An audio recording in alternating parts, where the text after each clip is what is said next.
Good morning students. आज हम पढ़ेंगे बैंकों के महत्व के बारे में कि जो देश के आर्थिक विकास में बैंकों की क्या भूमिका होती है। तो जैसे अर्थव्यवस्था होती है उसके जो सभी पहलू हैं, जैसे उत्पादन, विनिमय, वितरण, राजस्व, सभी में बैंकों की उपयोगिता होती है। उपभोग बैंकिंग संस्थाएं बचत को गतिमान करती हैं। तो जो इकोनॉमी होती है किसी भी कंट्री की, उसका उसके विकास में बैंकों का काफ़ी कुछ योगदान होता है। तो उसके बारे में हम देखते हैं। आज कुछ पॉइंट्स बनाए हैं इसकी भूमिका देखने के लिए। तो सबसे पहला पॉइंट आता है अपना कि बैंक बचतों को प्रोत्साहित करते हैं। कैसे? बैंक छोटी छोटी जमाओं को आकर्षित करके जनसाधारण में मितव्ययिता एवं बचत की भावनाओं को प्रोत्साहित करते हैं, जिससे क्या होगा, देश में पूंजी का संग्रह होता है। नेक्स्ट आता है बैंक वित्तीय सहायता में मदद करते हैं। बैंक जो होते हैं वो न केवल वित्तीय कोषों को एकत्र करते हैं, बल्कि इन कोषों को ऋण के रूप में, अग्रिम के रूप में, नगद साख के रूप में, ओवरड्राफ्ट, विनिमय बिलों की कटौती इत्यादि के माध्यम से अर्थव्यवस्था के विभिन्न क्षेत्रों में वित्तीय सहायता के रूप में निरंतर प्रवाहित भी करते हैं। ठीक है, यानी बैंक सिर्फ जमाएं स्वीकार नहीं करती, उन जमाओं से मार्केट को चलाने के लिए जो वित्तीय की आवश्यकता होती है उसकी भी पूर्ति बैंक करता है। तो इस प्रकार बैंकिंग संस्थाएं न केवल आर्थिक साधनों को एकत्र करने में सहायक होती है, बल्कि वे इन साधनों का उपयोग क्या करती है, जो उत्पादक क्षेत्र होता है उसमें कर राष्ट्र की आर्थिक प्रगति में योगदान करती है। ठीक है, तो बैंक ऋण योग्य पूंजी कोषों का एक बड़ा संग्रहालय होता है, जिसमें विभिन्न प्रकार के साधन एवं दिशाओं से अनवरत रूप से पूंजी एकत्रित होती है। और इस संग्रहालय से पूंजी का प्रवाह क्या होता है, विभिन्न प्रकार के क्षेत्रों में होता रहता है। तो बैंक जो होता है वो देश की विभिन्न संस्थाओं को वित्तीय सहायता भी प्रदान करता है। नेक्स्ट आता है अपना पूंजी कोषों का एकीकरण करता है बैंक।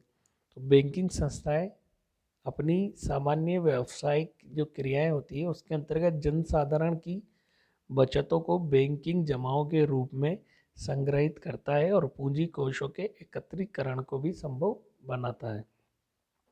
तो इस प्रकार से व्यक्तिगत एवं सामूहिक बचत को एकत्रित करके पूंजी निर्माण की प्रक्रियाओं में भी सहयोग प्रदान करता है।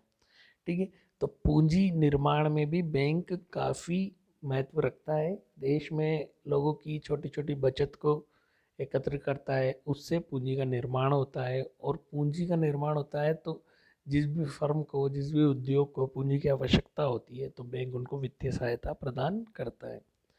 तो इसी से जुड़ा है अपना नेक्स्ट पॉइंट, उद्योगों का विकास।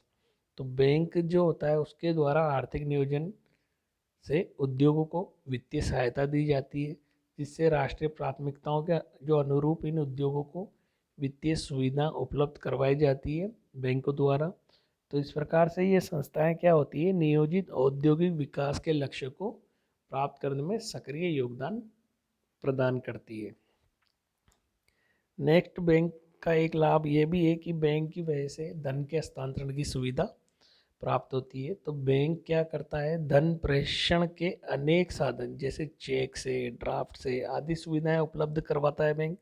तो इन साधनों के फलस्वरूप क्या होता है, आर्थिक साधनों की गतिशीलता में वृद्धि होती है।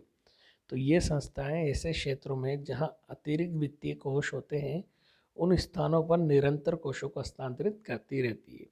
जहां कोषों का अभाव होता है, धन हस्तांतरण से ही देश में संतुलित आर्थिक विकास संभव हो सकता है। नेक्स्ट आता है बैंकों के द्वारा साख का सृजन किया जाता है, यानी क्रिएशन ऑफ क्रेडिट। तो आधुनिक अर्थव्यवस्था में साख उद्योग एवं व्यापार जो होता है उसके जीवन रक्त के समान है। ठीक है, उद्योगों के लिए साख यानी क्रेडिट बहुत जरूरी है।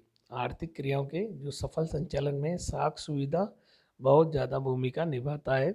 तो वर्तमान युग में तो मुद्रा चलन की कुल मात्रा में बैंक मुद्रा का महत्वपूर्ण स्थान होता है।